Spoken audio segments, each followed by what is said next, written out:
നമസ്കാരം. കഴിഞ്ഞ ദിവസം തമിഴ്നാട്ടിലെ കോയമ്പത്തൂരിൽ ഒരു 10 വയസ്സുകാരി അതിദാരുണമായി അതിക്രൂരമായി കൊല ചെയ്യപ്പെട്ടു. ആ കൊല ചെയ്ത പ്രതികളെ പോലീസ് പിടികൂടുകയും ചെയ്തു. പ്രതികളെ പിടികൂടിയ വിവരവും കേസിന്റെ വിശദാംശങ്ങളുമൊക്കെ പങ്കുവയ്ക്കാൻ വേണ്ടി മാധ്യമപ്രവർത്തകരെ കണ്ട സമയത്ത് ഉന്നത പോലീസ് ഉദ്യോഗസ്ഥർ എന്തൊക്കെയോ തമാശ പറഞ്ഞിരുന്ന് പൊട്ടിച്ചിരിക്കുന്ന കാഴ്ച, കുലുങ്ങിച്ചിരിക്കുന്ന കാഴ്ച, അത് മനസ്സിനെ വല്ലാതെ അസ്വസ്ഥമാക്കി. എൻ്റെ മാത്രമല്ല, കണ്ടുനിന്ന ഓരോരുത്തരുടെയും.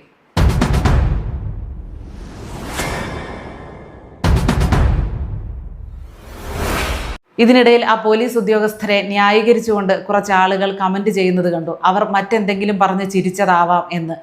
എന്ത് പറഞ്ഞാണെങ്കിലും ആ ഒരു സമയത്ത് അവർക്ക് എങ്ങനെ ചിരിക്കാൻ കഴിഞ്ഞു എന്നത് തന്നെയാണ് നമ്മുടെ എല്ലാവരുടെയും അതിശയം, വിഷമം. നമ്മുടെ ആരുടെയെങ്കിലും കുടുംബത്ത് ഒരു കുഞ്ഞ് മരണപ്പെടുന്നു. ആ മരണപ്പെട്ടതിന് എത്ര ശേഷമായിരിക്കും നമ്മുടെ മുഖത്ത് ചിരി എന്ന ആ സാധനം ഒന്ന് വരുന്നത്? എന്നാണ് നമുക്ക് പിന്നീട് ഏത് കാലത്താണ് നമുക്കൊന്ന് മനസ്സ് തുറന്ന് ചിരിക്കാൻ പറ്റുക, ഒന്ന് പുഞ്ചിരിക്കാനെങ്കിലും കഴിയുക, ഒരു ഗ്ലാസ് വെള്ളമെങ്കിലും കുടിക്കാൻ കഴിയുക? ഈ പോലീസ് ഉദ്യോഗസ്ഥരുടെ ഏറ്റവും വേണ്ടപ്പെട്ട ഒരു കുട്ടിക്കാണ് ആ ഗതി വന്നിരുന്നതെങ്കിൽ അവർക്കിങ്ങനെ ഏത് സാഹചര്യത്തിലാണെങ്കിലും ചിരിക്കാൻ പറ്റുമായിരുന്നോ? വെറും ചിരിയല്ല, പൊട്ടിച്ചിരിയല്ല, കുലുങ്ങിച്ചിരിയാണ്.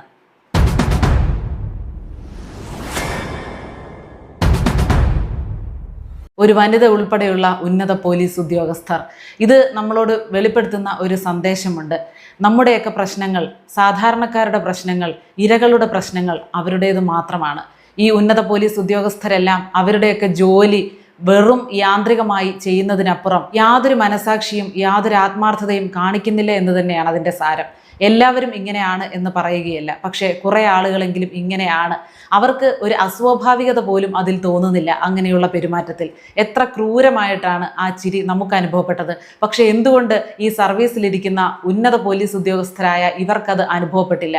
അപ്പോൾ ഇവർ എല്ലാ ദിവസവും ഇങ്ങനെയുള്ള ക്രിമിനൽ കേസുകൾ കൈകാര്യം ചെയ്യുന്നു. പ്രതികളെ കാണുന്നു, ഇരകളെ കാണുന്നു, ഡെഡ് ബോഡികൾ കാണുന്നു, കൊലപാതകികളെ കാണുന്നു. ഇതൊക്കെ കണ്ടും കൈകാര്യം ചെയ്തും ഇവർക്കങ്ങ് തഴക്കവും പഴക്കവും ആയിപ്പോയി.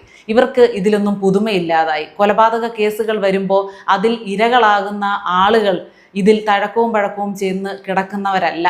അവർക്ക് ഇത് പുതിയതായിരിക്കും, ഈ അനുഭവം പുതിയതായിരിക്കും. അവർക്ക് ഒരു കാലത്തും കരകയറാൻ കഴിയാത്ത തരത്തിലുള്ള ഒരു ദുഃഖകയമായിരിക്കും അവർക്ക് മുന്നിലുള്ളത്.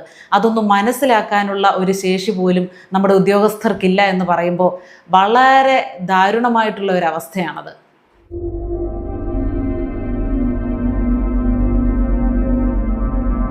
അത് കണ്ടപ്പോൾ എനിക്ക് സത്യത്തിൽ അതിശയമാണ് തോന്നിയത്. എങ്ങനെ ഇവർക്ക് ഇതിന് സാധിച്ചു എന്നുള്ളത്. എത്ര കൂളായിട്ടാണ് അവർ ഇരിക്കുന്നത്. സാഹചര്യം എന്താണ് എന്നതിനെക്കുറിച്ച് അവർക്ക് യാതൊരു ചിന്തയുമില്ല. അല്ലെങ്കിൽ ആ കൊല ചെയ്യപ്പെട്ട കുട്ടിയുടെ വീട്ടുകാരുടെ അവസ്ഥ, ജനങ്ങളുടെ മൊത്തം മാനസികാവസ്ഥ എന്താണെന്ന് അവർ ചിന്തിക്കുന്നില്ല. ആ ഒരു കുട്ടിയുടെ കൊലപാതക വാർത്തയിൽ നാട് മുഴുവൻ നടുങ്ങിയിരിക്കുകയാണ്, നാട് മുഴുവൻ ഒന്നിച്ച് കരയുകയാണ്. ആ സമയത്ത് ഇങ്ങനെ ഇരുന്ന് ക്യാമറകൾക്ക് മുന്നിൽ കുലുങ്ങിച്ചിരിക്കാൻ തക്ക വിധം അവരെ പാകപ്പെടുത്തിയത് എന്താണ് എന്നത് നമ്മളും ചിന്തിക്കേണ്ടിയിരിക്കുന്നു. സർക്കാർ ഉദ്യോഗസ്ഥരിൽ പലർക്കും പൊതുവെ പൊതുജനങ്ങളോടൊരു പുച്ഛമാണ്. അവരെന്തോ വലിയ ആളുകളാണ്, നമ്മളെന്തോ ഔദാര്യത്തിനായി ഭിക്ഷയ്ക്കായി യാചിക്കാൻ അവരുടെ മുന്നിൽ ചെന്ന് നിൽക്കുകയാണ് എന്ന ഭാവത്തിലാണ് പലരും പൊതുജനങ്ങളോട് പെരുമാറുന്നത്. സേവനമാണ് അവർക്ക് വേണ്ടി ചെയ്യുന്നത്. ആ സേവനത്തിനുള്ള പ്രതിഫലമാണ് ഞാൻ ശമ്പളമായി മാസാമാസം എണ്ണി വാങ്ങുന്നത്, ആനുകൂല്യങ്ങളായിട്ട് കൈപ്പറ്റുന്നത് എന്നൊരു ചിന്തയെ അവർക്കില്ല. അങ്ങനെ ഒരു ബോധം, വിവരം അവർക്കില്ല. ഞാൻ ഗവൺമെൻറ് ആശുപത്രിയിലെ ലേബർ റൂമിൽ നേരിട്ട് കണ്ടിട്ടുള്ള കാഴ്ചയാണ്. അവിടെ പ്രസവ വേദന എടുത്ത് ആദ്യത്തെ പ്രസവമൊക്കെയാണ്. 22, 21 വയസ്സുള്ള പെൺകുട്ടികളൊക്കെ പ്രസവിക്കുമ്പോൾ അവർക്ക് മാനസികമായും ശാരീരികമായും താങ്ങാൻ കഴിയാവുന്നതിലധികം ബുദ്ധിമുട്ടുകളാണ് നേരിടുന്നത്. അവരതിന് ഒരു പക്വത എത്തിയിട്ട് പോലും ഉണ്ടാവില്ല. ആ പെൺകുട്ടികൾക്ക് പ്രസവ വേദന വരുന്ന സമയത്ത് അവിടെയുള്ള ഡോക്ടർമാരെയും നഴ്സുമാരെയൊക്കെ കിടന്ന് അലറി വിളിക്കും. അവർക്കത് കൈകാര്യം ചെയ്യാൻ കഴിയില്ല. എന്താണ് ശരീരത്തിന് എന്താണ് സംഭവിക്കുന്നത് എന്ന് പോലും അവർക്ക് വിശദീകരിക്കാൻ പറ്റാത്തൊരവസ്ഥയാണ്. അപ്പോൾ ആ സമയത്ത് അതൊന്നും മൈൻഡ് ചെയ്യാതെ, അവരുടെ വേദനയെ, അവരുടെ മാനസികാവസ്ഥയൊന്നും പരിഗണിക്കാതെ തലേ ദിവസം വെച്ച കറിയുടെ കാര്യങ്ങൾ പറയുന്ന, അല്ലെങ്കിൽ തലേ ദിവസം ഒരു ഫംഗ്ഷന് പോയപ്പോൾ അവിടെ കണ്ട ഒരു സാരിയുടെ ഡിസൈനെ കുറിച്ച് പരസ്പരം ചർച്ച ചെയ്യുന്ന സ്റ്റാഫുകളെ കണ്ടിട്ടുണ്ട്, നഴ്സുമാരെ കണ്ടിട്ടുണ്ട്. എന്തൊരു കഷ്ടമാണ് എന്ന് ചിന്തിച്ചിട്ടുണ്ട്. എന്തുകൊണ്ട് ഒരാൾക്ക് മറ്റൊരാളുടെ അവസ്ഥ ഒന്ന് പരിഗണിക്കാൻ ആവാതെ പോകുന്നു. പ്രത്യേകിച്ച് ഉദ്യോഗസ്ഥർക്ക് എന്തെങ്കിലും സേവനത്തിനായി വരുന്ന ആളുകളുടെ മാനസികാവസ്ഥ കൂടി പരിഗണിക്കാൻ കഴിഞ്ഞില്ലെങ്കിൽ അത് വളരെ കഷ്ടമാണ്. എല്ലാവരും അവരവരുടെ ഡ്യൂട്ടി മാത്രമേ ചെയ്യുകയുള്ളൂ, പക്കാ പ്രൊഫഷണലായി അവരുടെ ഡ്യൂട്ടി മാത്രമേ ചെയ്യുകയുള്ളൂ എന്നുള്ള ഒരു കടുംപിടുത്തത്തിലിരുന്നാൽ അത് ജനജീവിതത്തെ എങ്ങനെ ബാധിക്കും, ജനങ്ങളുടെ മാനസികാവസ്ഥയെ, മാനസിക നിലയെ അതെങ്ങനെ ബാധിക്കും എന്നുകൂടി അവർ ഒന്ന് ചിന്തിക്കണം. നമ്മളിപ്പോൾ ഒരു സർക്കാർ ആശുപത്രിയിൽ പോകുന്നു, അല്ലെങ്കിൽ ഏതെങ്കിലും ഒരു ആശുപത്രിയിൽ പോകുന്നു, ഒരു ഡോക്ടറെ നമ്മൾ കാണുന്നു. ആ ഡോക്ടർ ഇങ്ങോട്ട് വന്നിരിക്കുക, എന്താ രോഗം, മരുന്ന് കഴിച്ചാൽ മതി, പൊക്കോ എന്ന് പറഞ്ഞു വിടുകയാണെങ്കിൽ അതിലൊന്നുമില്ല. ഡോക്ടറുടെ ജോലി ചെയ്തു എന്ന് തന്നെ പറയാം. പക്ഷേ ഇത്തിരി സൗമ്യമായിട്ട് ആ രോഗിയോട് സംസാരിക്കുകയാണെങ്കിൽ, രോഗിയുടെ മാനസികാവസ്ഥ കൂടി അറിഞ്ഞ്, ആ ടെൻഷൻ കൂടി അറിഞ്ഞ്, ഒരു കരുതലോടുകൂടിയൊക്കെ ഒരു ഡോക്ടർ സംസാരിക്കുമ്പോൾ നമ്മുടെ രോഗം പകുതിയും ഭേദമാകുന്നു. നമ്മൾ കുറച്ചുകൂടി പെട്ടെന്ന് ഓക്കെ ആകുന്നതായിട്ട് നമുക്ക് തോന്നുന്നു. അങ്ങനെ തന്നെയാണ് എവിടെ ചെന്നാലും. നമ്മളൊന്ന് അറ്റസ്റ്റ് ചെയ്യാനൊക്കെ ഓരോ ഗവൺമെൻറ് ഉദ്യോഗസ്ഥരുടെയൊക്കെ മുന്നിൽ ചെന്ന് നിൽക്കുമ്പോൾ അവരുടെയൊക്കെ ചിലരുടെയൊക്കെ പെരുമാറ്റം കാണണം. എന്നാൽ മറ്റു ചിലരുണ്ട് കേട്ടോ, വിരലിൽ എണ്ണാവുന്ന ചിലർ വളരെ അധികം സ്നേഹത്തോടുകൂടി പരിഗണനയോടുകൂടി നമുക്ക് അത് ചെയ്തു തരുന്നവരുണ്ട്.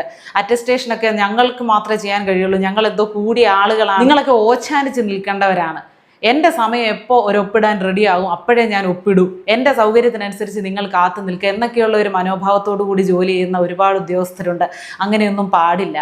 പാവപ്പെട്ട ജനങ്ങൾ എന്ന് വിശേഷിപ്പിക്കുന്നത് നിങ്ങളെക്കാൾ അവർ താഴെ നിൽക്കുന്നു എന്നല്ല അതിനർത്ഥം.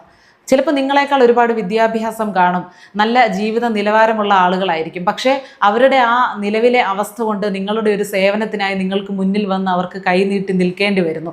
അതിനർത്ഥം യാചിക്കാൻ വന്ന് നിൽക്കുന്നു എന്നതല്ല. പ്രത്യേകിച്ച് ഈ പോലീസ് ഉദ്യോഗസ്ഥരോട് പറയാനുള്ളത് ഒന്ന് മാത്രമാണ്. ഒരുപാട് ക്രിമിനൽ കേസുകൾ നിങ്ങൾ കൈകാര്യം ചെയ്ത് നിങ്ങൾ മടുത്ത് കിടക്കുകയായിരിക്കും. ഇതൊക്കെ കണ്ട് നിങ്ങൾ മടുത്തു, ഒരുപാട് കാര്യങ്ങൾ കൈകാര്യം ചെയ്തു. പക്ഷേ എന്തെങ്കിലും ഒരു പരാതിയുമായിട്ട് ഇരയായിട്ട് നിങ്ങളുടെ മുന്നിൽ വന്ന് പെടുന്ന ആളുകൾ, നിങ്ങളുടെ മുന്നിൽ പരാതിയുമായിട്ട് വരുന്ന ആളുകൾ ഒരുപാട് ബുദ്ധിമുട്ട്, മാനസിക പ്രയാസത്തോടെ ആയിരിക്കും വരുന്നത്. ഒരു രക്ഷകർ എന്ന നിലയിലാണ് നിങ്ങളെ കാണുന്നത്. അതിനനുസരിച്ചുള്ള ഒരു പെരുമാറ്റം നിങ്ങളുടെ ഭാഗത്തു നിന്നുണ്ടാകണം. ഇപ്പോൾ ആഭ്യന്തര വകുപ്പ് മന്ത്രി പറഞ്ഞിട്ടുണ്ട്, പോലീസുകാരൊക്കെ പോലീസ് സ്റ്റേഷനിൽ നല്ല രീതിയിൽ നമ്മളോട് ഇടപെടും, നമ്മളെ കണ്ട ഉടനെ വിഷ് ചെയ്യും. ഇപ്പോൾ നമ്മളെ കണ്ട ഉടനെ ഗുഡ് മോർണിംഗും നമസ്കാരവും ഒന്നും പറഞ്ഞില്ലെങ്കിലും, നമുക്കൊരു കസേര വലിച്ചിട്ട് തന്നില്ലെങ്കിലും, നമ്മളോട് അടുത്ത് വന്ന് നിന്ന് എന്താണ് നിങ്ങളുടെ പ്രശ്നം, എല്ലാം നമുക്ക് പരിഹരിക്കാം, ആ പരാതി കയ്യിൽ കിട്ടിയ ഉടനെ അതൊന്ന് വായിച്ചു നോക്കാനും അതിനൊരു പരിഹാരം ഉണ്ടാക്കുമെന്നുള്ള ഉറപ്പ് തരാനുമുള്ള ശേഷിയെങ്കിലും പോലീസിനുണ്ടായിരിക്കണം.